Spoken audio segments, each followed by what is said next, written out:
can't pay you what you ladies think you deserve. They can pay you what you're worth, but what you think you're owed, WNBA doesn't have enough money to cover that expense. Mark Cuban very politely, shout out to you, Mark, very politely says these teams in this league, they don't make enough moolah. The league doesn't make enough moolah to pay you guys what you want. Sorry, it's the reality of this. The WNBA's financial debate has reached a boiling point after billionaire NBA owner Mark Cuban publicly questioned the league's economic sustainability. His comments come at a critical moment, as WNBA players push for 27.5% of league revenue in ongoing collective bargaining negotiations. The league's response has been blunt. Agreeing to that demand, executives argue, could cause hundreds of millions of dollars in financial damage. At the heart of the dispute is a harsh economic reality. Revenue sharing only works if there is substantial revenue to share.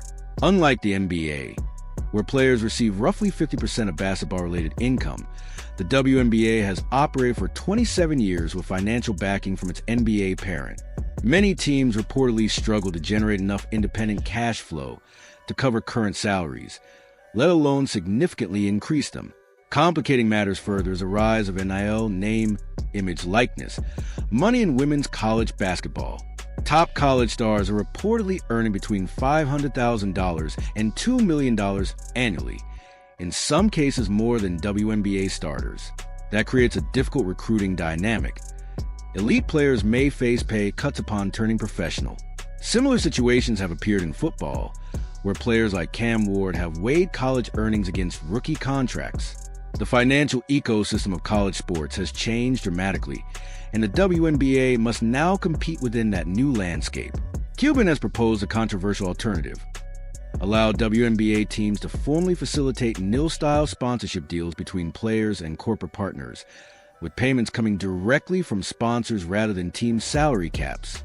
The concept resembles a controversy involving the Las Vegas Aces, who face league scrutiny over outside compensation arrangements.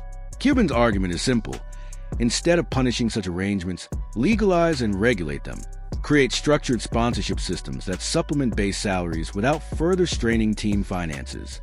To address competitive balance concerns, he suggests a revenue-sharing pool where a percentage of NIL income would be redistributed across smaller market teams. However, this proposal exposes a deeper issue. The endorsement market for most WNBA players is limited. While stars like Caitlin Clark attract major brands and national attention, role players and bench contributors may not generate significant sponsorship interest. The 2024 season saw record attendance and rating spikes, largely driven by Clark's arrival. Games featuring her averaged dramatically higher viewership than those without her, and the Indiana Fever accounted for the majority of the league's most-watched broadcasts. When Indiana exited the playoffs, viewership dropped sharply. That creates a structural challenge. Should long-term salary commitments be based on peak revenue driven by a single generational star?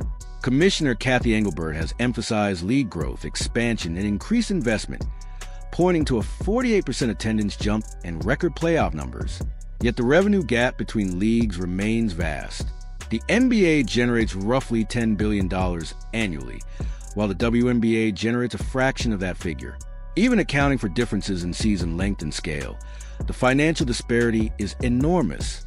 Cuban's core message is not about diminishing the player's value, but about sustainability.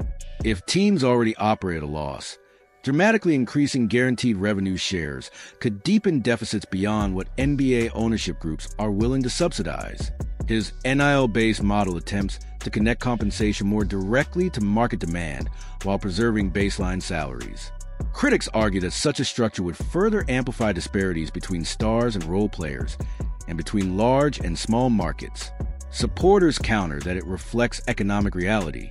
Ultimately, the current CBA negotiations force a difficult conversation.